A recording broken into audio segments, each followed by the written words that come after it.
पवित्र पर्व और इस पर्व पर इस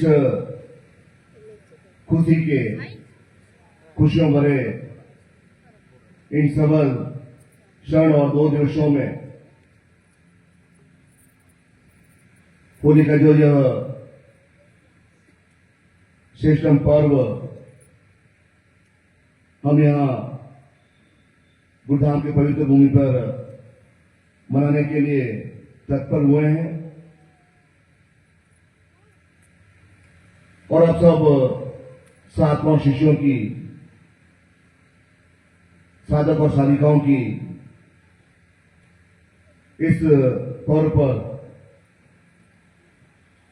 आनंद और तन्मयता से भाग लेना, गुरु चरणों में पहुंचना, घर पर त्योहार मनाकर यहां पर गुरुधाम की पवित्र भूमि पर त्योहार मनाना, आप सबका मैं पूर्ण हृदय से स्वागत करता हूं कि आपने यहां आकर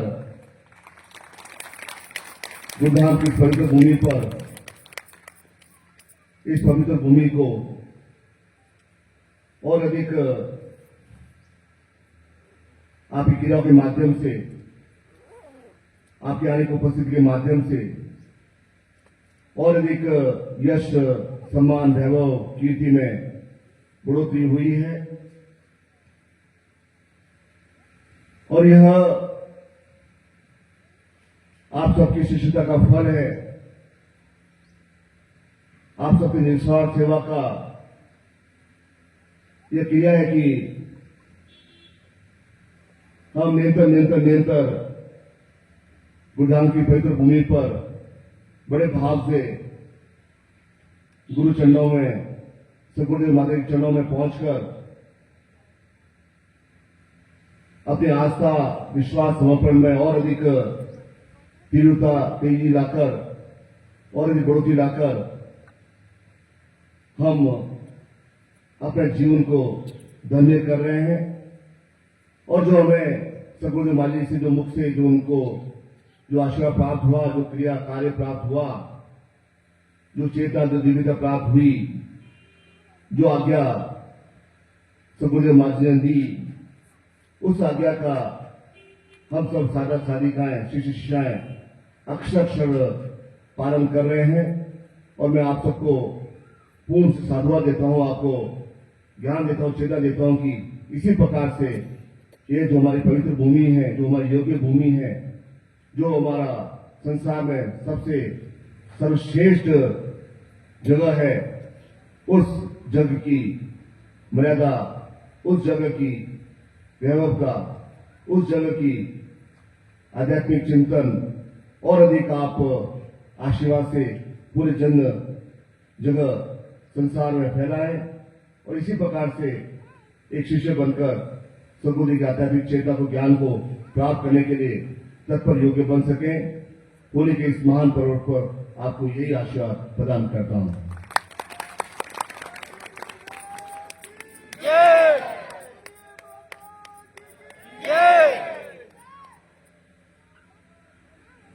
और सेवा और समर्पण के माध्यम से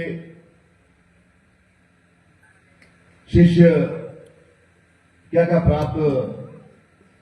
कर सकता है और शिष्य का स्वरूप न तो उसकी जाति होती है, न उसका रंग होता है, न उसका भेद होता है। वह केवल एक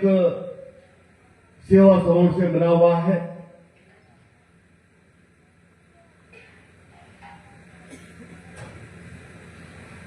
और जिस प्रकार से विज्ञान की एक सीमा होती है, विज्ञान की लिमिटेशन होती है, विज्ञान वहां तक पहुंच नहीं पाता है कि किस प्रकार से एक गाय उस चारे खाती और वह चारा उस दूध में परिवर्तित हो जाता है, किस प्रकार से एक मां भोजन करती है और वह उस दूध में परिवर्तित हो जाता है। अर्थात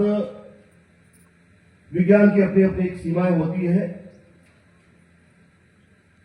लेकिन हमारे ज्ञान की कोई सीमा नहीं है।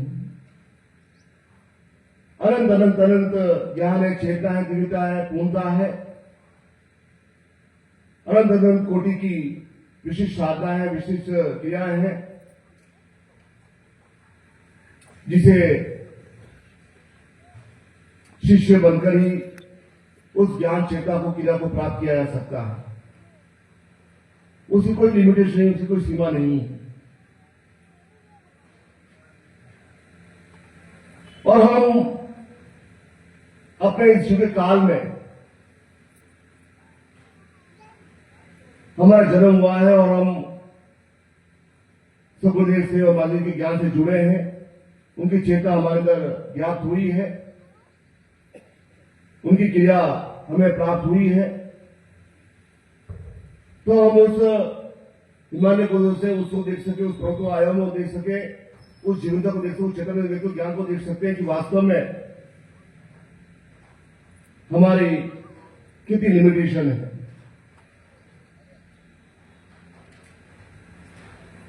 और उस चेता, ज्ञान और सिद्धि और पूर्ण प्राप्त करने के लिए उस मनुष्य देह को धारण करना पड़ता है, उस मनुष्य योनि में जन्म लेना पड़ता है, उस मनुष्य जीवन में वह क्रिया करनी पड़ती है। क्योंकि जब सातवां शिष्यों ने सकुदेव से पूछा कि आपने संन्यास भी लिया है और गृह जीवन का भी पालन किया है, तो आपको कहां ज्यादा आनंद आया है और कहां आपको, उन्होंने कहा कि संन्यास जीवन में एक ही अलग परिस्थिति, एक अलग ही क्रिया थी, अलग ही तरंग थी, और गृह जीवन में आकर मैं यही एक बच्चों खाना खिला रहा हूं, पति विवाह कर रहा हूं, अर्थात क्रिया कर रहा हूं, बच्चों पति कर रहा हूं, केवल एक जीव के निर्वाह की जो क्रिया है वह इस गृह जीवन में कर रहा हूं। और जब तक हम उस ज्ञान के संसार में, उस ज्ञान की क्रिया में, समुद्र में कूदेंगे नहीं, डूबेंगे नहीं, तब तक हम उस साधना के बहुमूल्य हीरे पदार्थ प्राप्त नहीं कर पाएंगे।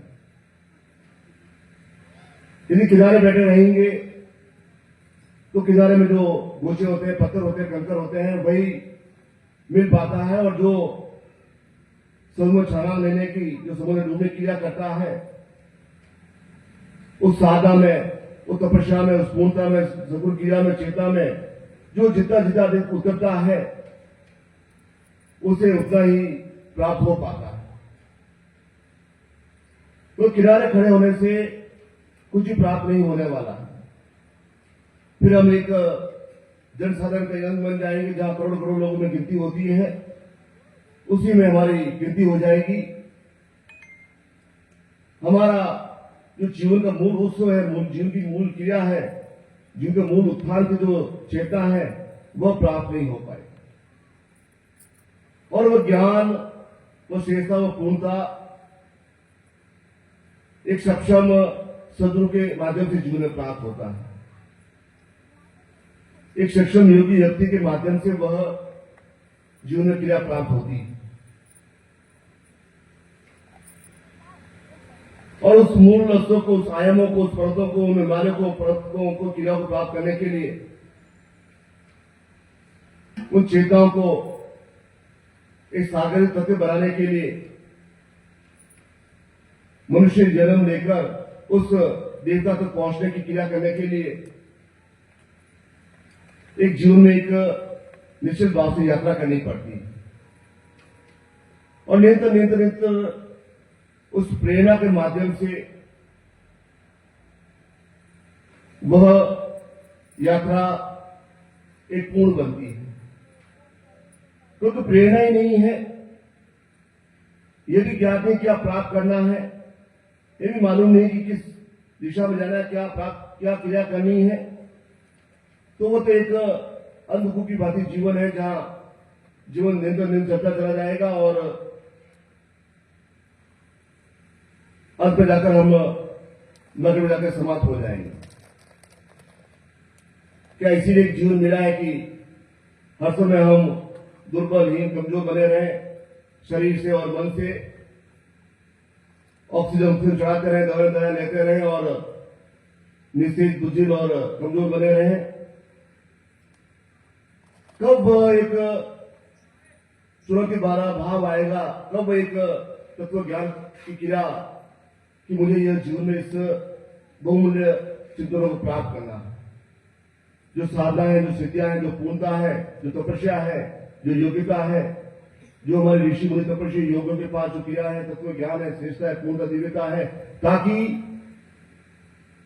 इस जीवन में आध्यात्मिक चिंतन लेकर, आध्यात्मिक क्रिया लेकर मैं जीवन में सदगुरु के विनोदी क्रिया में पूर्ण रूप से आगे बढ़ सकूं। उस चेतना, उस ज्ञान को प्राप्त करने के लिए एक दृढ़ संकल्प और योग्य बन सकूं।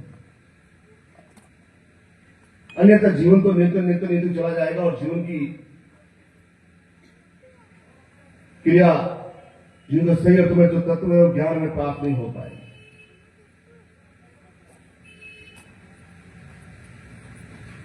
इसलिए इस क्रिया के लिए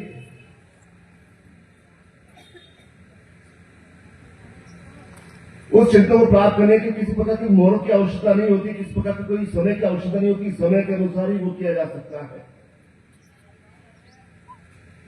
शास्त्रों में कहा जाता है कि आषाढ़ महीनों में देवता शयन करते हैं और कार्तिक चतुर्दशी में देवता जगते हैं। तो फिर हम आषाढ़ महीने में भगवान शिव की पूजा कैसे करते हैं, शारदीय में किस प्रकार की क्यों मां दुर्गा की पूजा करते हैं? अर्थात देव सोए हुए नहीं है, वे तो हर समय चैतन्य है, हर समय तत्पर है, हर समय क्रिया करने देने के लिए। हमारे अंदर का जो एक अवस्था है वह सोई हुई है। या तो सदगुरु वो ज्ञान दे नहीं रहे हैं, और यदि ज्ञान दे रहे हैं तो उसके अंदर समेटने की ना मालूम नहीं, उसके अंदर सहजने की ना मालूम नहीं। उस ज्ञान को प्राप्त करने के लिए उसे रचा बसा देने की वो क्रिया में ज्ञात नहीं है। हम मनोयोग से झूठ नहीं रहे हैं, हम मनोयोग से साधन नहीं कर रहे, हम मनोयोग से हम अभ्यर्था नहीं कर पा रहे हैं, हम मनोयोग से अपने भाव प्रकट नहीं कर पा रहे। तब हमें यह उस तत्व को, उस ज्ञान को पूर्ण से प्राप्त करने की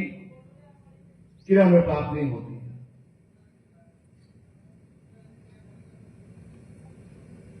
क्योंकि राम और कृष्ण, महावीर और बुद्ध और ऋषि मुनि तपस्वी योगी महर्षि जितने संसार में नाम हुआ है, वह एक सामान्य व्यक्तित्व ही थे। एक भगवान दर्शन से पढ़ने में है, एक सामान्य व्यक्तित्व के ही वे क्रियात्मक पक्ष में थे। और लेकिन वे आगे चलकर जीवन के मध्य काल में जब उन्हें चेतना प्राप्त हुई, जब ज्ञान प्राप्त हुई, दिव्यता प्राप्त हुई, पूर्णता प्राप्त हुई, तो वे चैतन्य कहलाए, महापुरुष कहलाए, देवता कहलाए। अन्यथा एक सामान्य व्यक्तित्व के वे बच्चे बैठा तो क्या बात है, सामान्य व्यक्तित्व के वे अर्थात उनका जन्म इस धरा पर हुआ, तब वे एक ये नहीं कि मैं ईश्वर हूं, मैं भगवान हूं, मैं इतना अधिक हूं, मैं तो मुझे पूजो, मेरा ध्यान करो, मेरे मंदिर बनाओ। उस चैतन्य अवस्था तक पहुंचने के लिए, उस ज्ञान को प्राप्त करने के लिए उन्होंने कौन सी विद्याएं, कौन सी अवस्था पार की, कौन सी चिंतन प्राप्त किया, वह महत्वपूर्ण होता है। इसलिए जब आप उस जगह पहुंच पाएंगे अपनी अवस्थाओं के माध्यम से, अपने आयों के माध्यम से, अपनी क्रियाओं के माध्यम से, अपने शेषों के माध्यम से, तो आपकी भी जय जाता उसकी स्थिति होगी, क्योंकि आप उस अवस्था तक पहुंच चुके हैं जहां एक चैतन्य अवस्था है, जहां पूर्ण रूप से एक सिस्टम भाव उत्पन्न करने की क्रिया है, जिसके माध्यम से वह सब कुछ प्राप्त किया जा सकता है। और यह क्षण होते हैं, कुछ क्षण होते हैं जो बहुमूल्य क्षण होते हैं। उन क्षणों की तुलना किसी अन्य क्षणों से नहीं की जा सकती। एक एक प्रत्येक क्षण का महत्व होता है हमारे जीवन में। इस समय कोई साधना हो रही है, इस समय कोई साधना स्थिति प्रदान हो रही है, उस समय वो एक क्रिया हो रही है इस पवित्र भूमि पर, और आप बलियों से जुट नहीं रहे, आप बलियों से वो क्रिया नहीं कर रहे हैं, तो वो क्षण चला जाएगा। फिर वो वापस क्षण कब आएगा यह न आपको ज्ञात है, न अन्य को ज्ञात है। उस क्षण को चूकना अर्थात जीवन की एक श्रेष्ठ मूलभूति को चूकना है। इससे जितने क्षणों तक हम यहां पर हैं, जितने क्षणों तक हमारी उपस्थिति यहां पर है, तो पूरी तन्मयता, भाव, चैतन्य, क्रिया, तत्पर प्राप्त करने की क्रिया, पूर्ण रूप से एक सहज भाव लेने की क्रिया, वह इस समय हमारे मन में उत्पन्न होनी चाहिए, ताकि मन हमारा एकाग्र हो सके। क्योंकि शरीर तो अभी सरेगा नहीं, शरीर में व्याधि है, कमजोरी है, पीड़ा है, बीमारी है, तो शरीर को तो आप साथ नहीं सकते हैं, लेकिन मन को साथ सकते हैं। मन आपके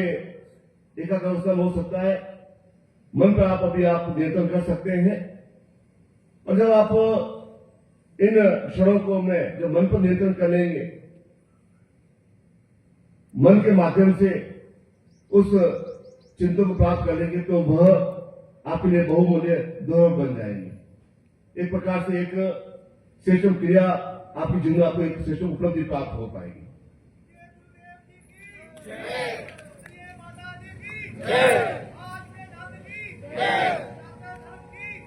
अन्यथा आप कोई और क्रिया करेंगे, और कोई चर्चा करेंगे, और कोई व्यर्थ ऐसे चिंतन रखेंगे, तो जिस को प्राप्त करने आए हैं, जिस प्रेरणा को, ज्ञान को, दिव्यता को, पूर्णता को, चैतन्य क्रिया को, इस साधना को, स्थिति को जिसे प्राप्त करने आए हैं, वह प्राप्त नहीं हो पाए। फिर गुरु का दिया ही बेकार हो जाएगा, क्योंकि उस चित्त को समाप्त करने की आपके अंदर योग्यता उत्पन्न नहीं हुई, वह तत्व बोध ही प्राप्त नहीं हुआ है कि वह उस सिस्टम, इन अवसरों पर, इन क्षणों पर उस तत्व ज्ञान को प्राप्त करने के लिए दृढ़ संकल्प बन सकूं। इससे जब आप यहां आए हैं, यह आपका बहुत बड़ा एक योग है। इस योग पर आप यहां उपस्थित हुए हैं, तो पूर्ण रूप से इन 2 दिवसों में जो कुछ भी प्राप्त करना है, जो कुछ भी चिंतन प्राप्त करना है, जो भी क्रिया प्राप्त करनी है, जो भी ज्ञान प्राप्त करना है, वह इन 2 दिवसों में प्राप्त करें, क्योंकि यह क्षण वापस नहीं आ पाएंगे। इस काल की जो गणना है, इस काल का जो एक क्रिया है, इस तत्व है, वह फिर कैसा एक गणना होगी, कैसा काल होगा, कैसा योग होगा, कैसा समय होगा, वह इस समय गर्भ में है। इसलिए इन 2 दिवसों पर जब एक तांत्रिक दिवस होते हैं, जब एक साधक को, शिष्य को एक पूर्ण रूप से एक प्रमुख परावर्तन के अवस्था क्रिया के क्षण होते हैं, चेतना को, ध्यान को सिद्धि के क्षण, ये 2 दिवस होते हैं। तो इस समय कोई भी सक्षम सदगुरु सोते नहीं, हर समय जागृत रहते हैं, हर समय वे चिंता में रहते हैं कि मुझे इन शिशु क्या क्या देना है, किस प्रकार कौन सा रिस्पॉन्स समय पर देना, क्या देना, क्या निरंतर उनके मन में एक चिंतन चलता रहता है कि उन 7 वर्ष शिष्यों को जो एक पूरे भाव पूर्ण से आए हैं,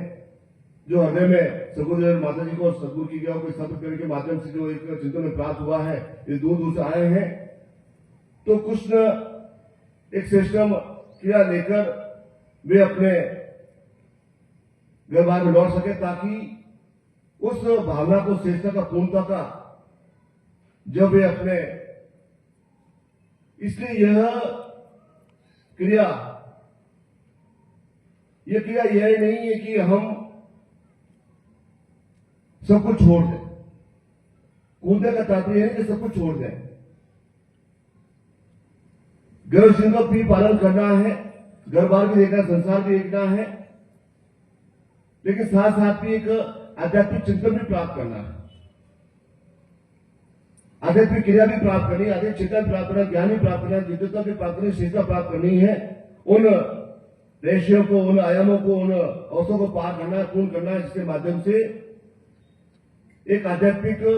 प्रज्ञा पुरुष बन सके। इसे गर्भार छोड़ने की कोई सलाह नहीं है, ग्रसित छोड़ने की कोई सलाह नहीं है। हम उस मझधार में, उस धार में जो बीज की जो क्रिया है, उस पर हम पूर्ण रूप से चलते चले जाए, वह आत्मिक चिंतन होता है, वह क्रिया होती है। क्योंकि स्वार्थी और परमात्मी दोनों अलग अलग क्रियाएं हैं। परमात्मा बड़ा अर्थ है कि सब कुछ छोड़ने की क्रिया, अर्थात वह, और परमात्मा के चेहरे पर कभी भी कोई खुशी, कभी दुख, कभी वेदना पीड़ा आएगी नहीं, क्योंकि वह एक जिस प्रकार साधु होता है वो गंभीर बना रहता है, वास्तव में जो साधु होता है वो गंभीर बना रहता है। उसके कितना भी बड़े खुशी का मौका है, कितना भी वेदना पीड़ा है, तो वह एक गंभीर बना रहेगा, उसके अंदर कोई हिलोरा आएगी नहीं, एक प्रश्न का भाव नहीं आएगा। और एक स्वार्थी व्यक्ति होता है जो हर समय सोचता है किस प्रकार से लूट खसुट करूं, किस प्रकार से यह करो, मकारी करूं, किस प्रकार विषय वास्तव में पढ़ा रहा हूं, वह एक स्वार्थी व्यक्ति है। तो स्वार्थी व्यक्ति भी अपने जीवन में कभी भी प्रसन्नता का भाव नहीं रखता, उल्लास का भाव नहीं रखता, किसी प्रकार का तेविश का भाव नहीं रखता, किसी प्रकार से उसके जीवन में एक शुद्ध चिंतन सात्विक भाव आ नहीं सकता है, क्योंकि वह हर समय अपने जीवन में स्वार्थ की ओर देख रहा है। तो इन दोनों के बीच की जो क्रिया होती है वह गृहस्थ जीवन होता है, और गृहस्थ जीवन का पालन करना सबसे बड़ा धर्म होता है इस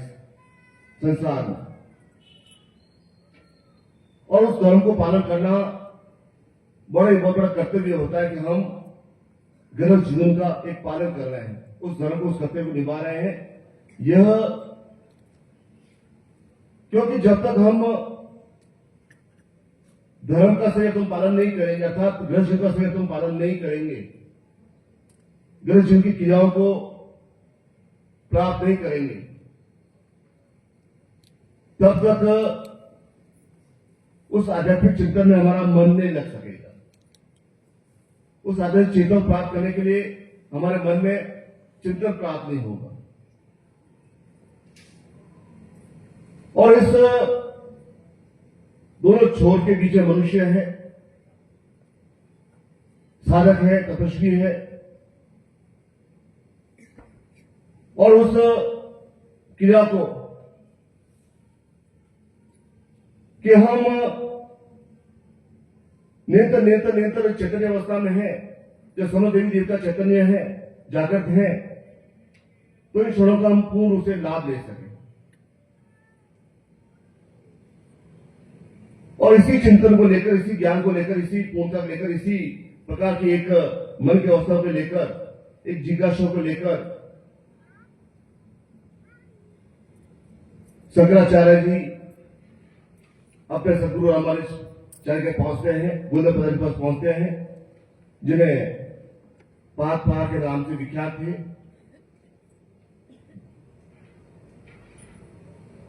और जब वे जाते हैं, कहां केरल का एक छोटा सा गांव, और कहां मध्य प्रदेश में नवा करने के उनका आश्रम, इतनी लंबी यात्रा करने के पश्चात वे पहुंचते हैं। और उससे पहले उन्होंने उस जीवन में अत्यंत कष्ट को, उन्होंने संन्यास ले लिया 8 वर्ष की आयु में, और उसके पश्चात कुछ वर्षों पश्चात उनकी माता का देहांत हो गया। जब माता देहांत हुआ तो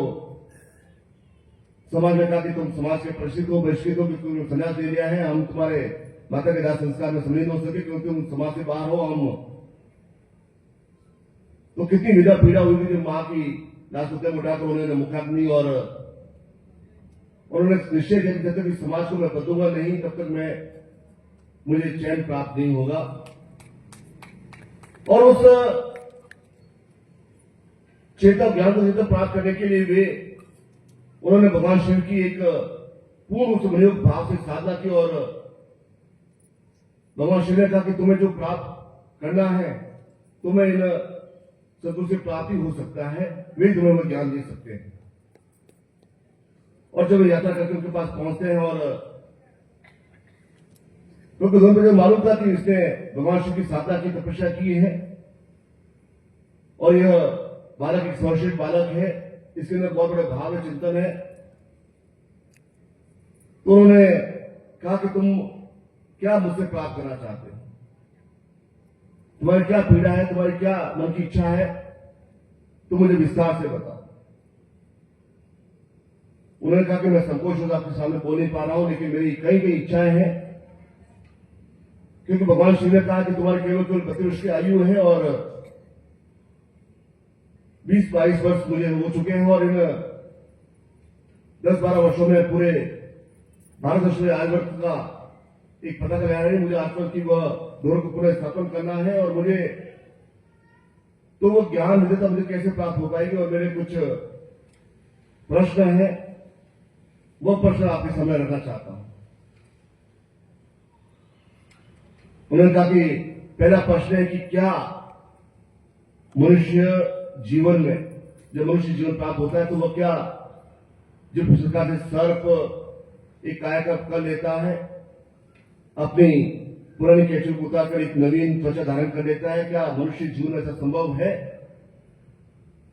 जिस प्रकार से भगवान शिव के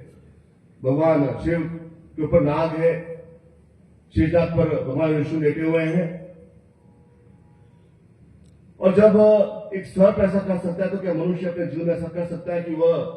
वृद्धावस्था को दूर दूर धकेल सके, पूर्ण से पे कायाकल्प कर सके? तो भगवान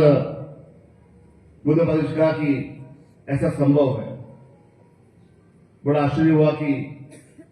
दूसरा कहा कि मैं क्या सारे वेद पुराण उपनिषद काम का तो मैं इन पढ़ता रहूंगा, इतनी आयु नहीं है और इतनी आयु भी होती तो मैं इन सबको पूर्ण नहीं पढ़ पाता। क्या ऐसी कोई विधि है, ऐसा कोई ज्ञान है, ऐसा कोई चेता है, कोई सिद्धि है कि वह सब कुछ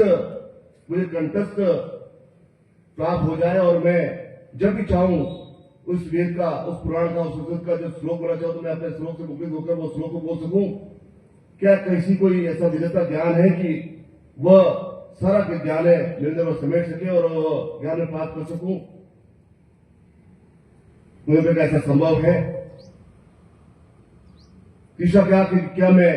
अधिकतर वक्ता बन सकता हूं कि मैं जब बोलूं तो सामने वाला समझ हो जाए, एक चेतन अवस्था पहुंच जाए, एकदम से एक कीर्तन बन जाए और मैं अधिकतर वक्ता मुझे समझ कर मैं उस हजारों सिद्धियों को, हजारों ज्ञान को हजारों रेखाओं में उसमें प्रवेश कर सकूं? क्या ऐसा कुछ संभव है? उनका ऐसा संभव है? चौथा प्रश्न ने कहा कि क्या मैं उस संभोग की क्रिया के माध्यम से मेरे अंदर ऐसा एक तेज हो, ऐसा कि मैं जो कुछ भी बोलूं वह सत्य हो सके, जो कुछ मैं श्राप दूं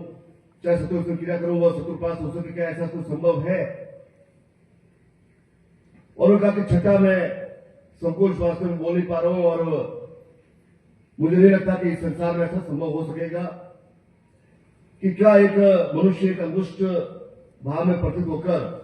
क्या समस्त लोगों की यात्रा कर सकता है? क्या मैं अपनी आंखों से माध्यम से यह देवलोक, कैलाश लोक, इंद्र लोक, हजार लोग है जहां ऋषि मुनि तपस्वी योगी कर रहे हैं, जहां ब्रह्मानंद ने मुख्य उद्घोष किया, मैं उन्हें अपनी आंखों से देख सकता हूं? क्या मनुष्य में क्षमता प्राप्त हो सकती है कि वह एक अंगुष्ठ बात को अपना क्रिया करके वह अपनी चेतना की अवस्था के पहुंचने के माध्यम से वह समस्त आयामों को देख सके? तो क्या उन्होंने कहा कि ऐसा संभव नहीं हो सकता कि इस मनुष्य जीवन में ऐसी साधना, तपस्या, पूर्णता, एक एक साधना के लिए विशेष वर्ष लग जाते हैं।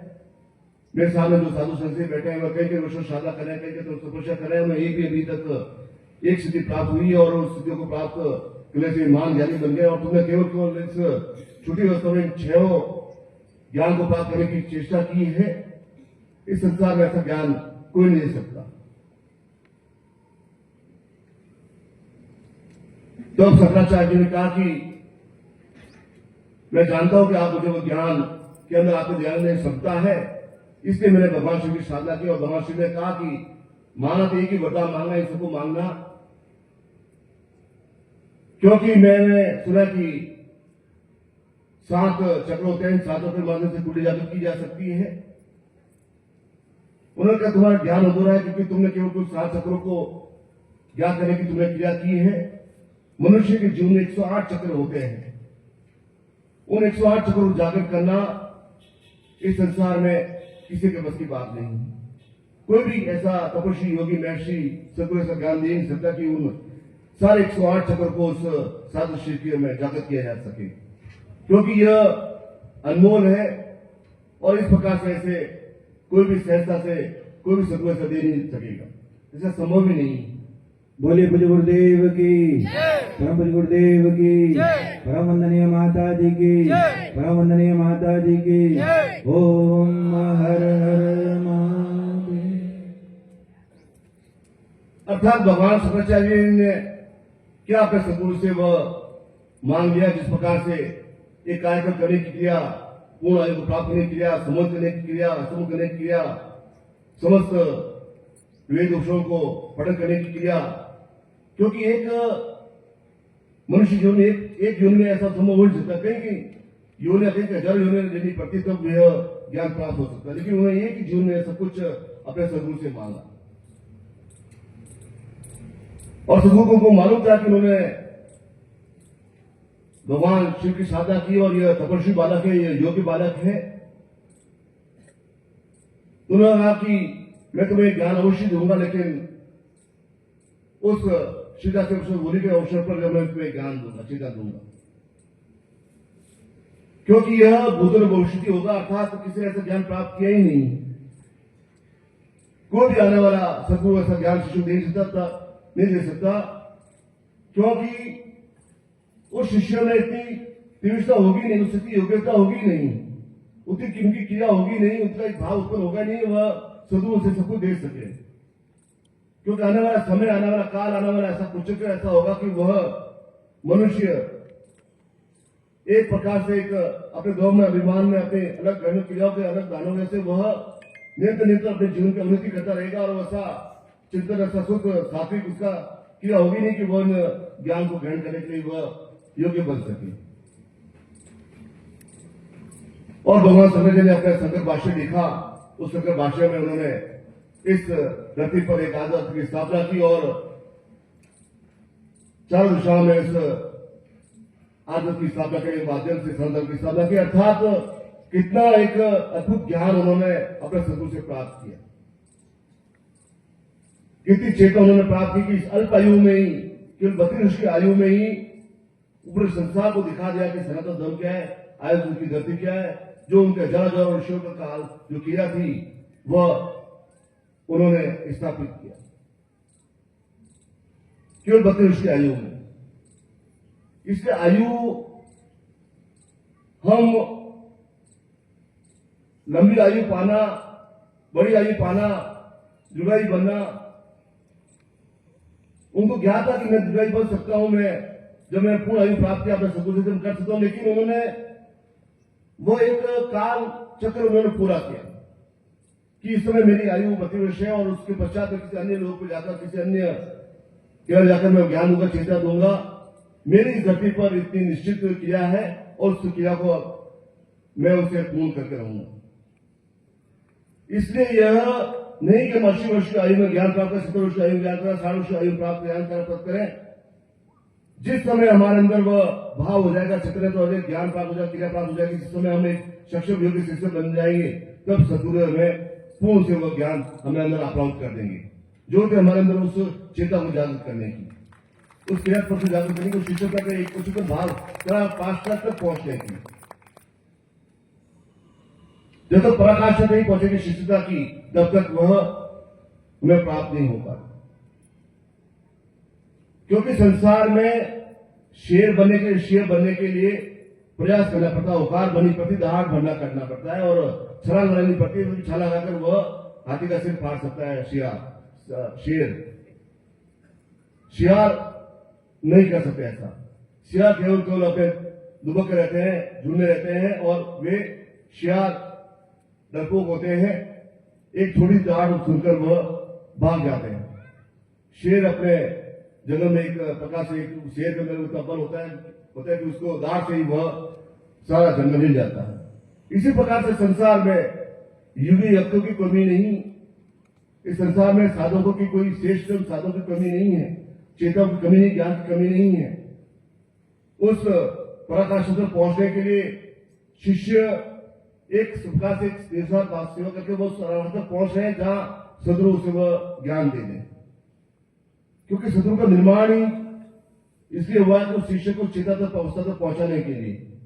कहा वे निरंतर छोटी मोटी साधना करते रहेंगे, छोटी मोटी अच्छा करते, छोटी मोटी क्रिया करते रहेंगे, क्यों ना एक ही इस उसको अवसर पर सब कुछ दिया जाए जिसके माध्यम से वे अपने जीवन में उस पूर्णता तक पहुंच सके,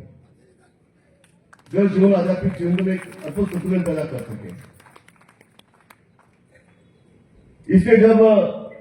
समुद्र से पूछा गया कि आप अपने शिष्यों को यह साधा स्थिति दे देंगे, उन्होंने कहा कि मैं योग्य है, मैं अवश्य दूंगा। यह ठेका नहीं कि केवल सन्यासियों के लिए, साधकों के लिए ही यह तपस्या, यही दीक्षा है कि वही इसके लिए पात्र है। तो उन्होंने कहा, सन्यासियों का, साधुओं ने कहा कि ये तो मलमूत्र पड़े हुए हैं, अन्न में पड़े हुए हैं। उन्होंने कहा कि मैं मत से प्राण में कोष पर प्रतिष्ठित कर दूंगा, जहां इनके अंदर किसी प्रकार कोई व्याधि नहीं रहे, किसी प्रकार कमजोरी नहीं रहे, किसी प्रकार न्यूनता नहीं रहे, उन प्राण में कोष में स्थापित करने के बाद वे इस लायक बन जाए कि मैं उन्हें ज्ञान दे सकूं। और प्रत्येक, उन्होंने कहा कि प्रत्येक शिष्य को जो उस पराकाष्ठ तक पहुंचा, शिष्य की अवस्था तक पहुंचा है, मैं उसे ज्ञान अवश्य दूंगा, ताकि वे संसार में भटके नहीं, वे संसार की सांसारिक क्रियाओं में अपना समय व्यर्थ नहीं करें, संसार के प्रलोभनों में वे अपना समय व्यर्थ नहीं करें। इसलिए जब शिष्य की परीक्षा तक पहुंचता है, तब जो गुरु से जो उसे प्राप्त होता है वो उसे बिल्कुल सत्य लगता है। वो जानता है कि जो सतगुरु से मुक्त हो रहा है वह बिल्कुल सत्य है। चाहे अन्य लोग चाहे इसे चमत्कार कहें या कुछ अन्य कहें, जो इसे अंदर कहें, उसके पाप दोष से न्यूनता है, जिसकी वजह से उसे ऐसा सामने दिख पा रहा है कि वह स्वीकार नहीं कर पा रहा है। चाहे वह पाप दोष किसी रूप में हो, चाहे वह समुद्री रूप में हो, चाहे परिवार के रूप में हो, चाहे वह अन्य समाज रूप में हो। जब पाप दोष आते हैं, जब उसकी आंखों में पता चल जाता है, तो वह इन सबको एक चमत्कार समझ लग जाता है, सबको वह गले में जाता है। यह उस शिष्य के ऊपर देखने की क्रिया है कि वह जानता है कि जो गुरु से जो प्राप्त हो रहा है वह बिल्कुल सत्य है, सत्य है, सत्य है, सत्य रहेगा। तब वह जान लेता है, तभी वह इस कृपा को प्राप्त करने का अधिकारी बनता है। अन्यथा जो इस संसारी विषयों में पड़ा रहता है, संसार ग्रह में पड़ा रहता है, अगर जुल में रहता है, कभी हाँ कभी ना, कभी वो ऐसा करता रहता है, वह एकचित होकर एक क्रिया नहीं करता है, तो वह उसकी जोड़ी हमें समस्या पड़ी रहेगी, वह कुछ भी ग्रहण नहीं कर पाएगा। इसलिए जो शिष्यता के अवश्य लवलाभ है, पूर्ण से सदगुरु क्रियाओं में लीन है, पूर्ण से अपने आप में डूबे हुए हैं, उन्हीं के लिए वह ज्ञान है, चेता है, उन्हीं के लिए वह सब कुछ है। तो इस शेषम अवसर पर, पूर्ण अवसर पर, क्योंकि मनुष्य केवल ही ज्ञात है कि वह 7 चक्र स्थापित कर दीजिए, इस पर कर दीजिए, और हजारों लाखों लोगों ने ऐसे पूरी क्रिया कर दी, वह एक प्रकार से गलत सोचे, इस प्रकार से कल्याण नहीं हो सकता। पूरे 108 चक्रों को जब सदगुरु जागृत करे, तब उसके अंदर वह परमहंस की अवस्था आती है, तब वह शिष्यता की और अधिक क्रिया में चितावस्था पहुंचता है, तब वह उसे वह सब कुछ प्राप्त होता है जो संसार के लिए उसे उपयोगी है, कि वह शाब्दिक व्यवस्था आ सके, वह अपना खतर स्वयं भरा कर सके,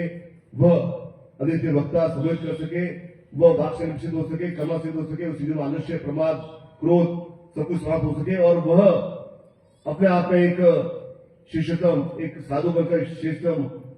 क्रिया लेकर वह एक जीवन आगे बढ़ सके। ऐसे ही आप सबको पूर्ण सदस्य आश्रय प्रदान करता हूं और आपकी जीवन की मनोकामना करता हूं। बोलिए पूज्य गुरुदेव की, परम पूज्य गुरुदेव की, परम वंदनीय माता जी की, परम वंदनीय माता जी की। ओम हर हर महादेव। खड़े हो जाए आप सब, कार्यकर्ता आ जाएंगे मंच के पास। बोलिए पूज्य गुरुदेव की, परम पूज्य गुरुदेव की, परम वंदनीय माता जी की, परम वंदनीय माता जी की।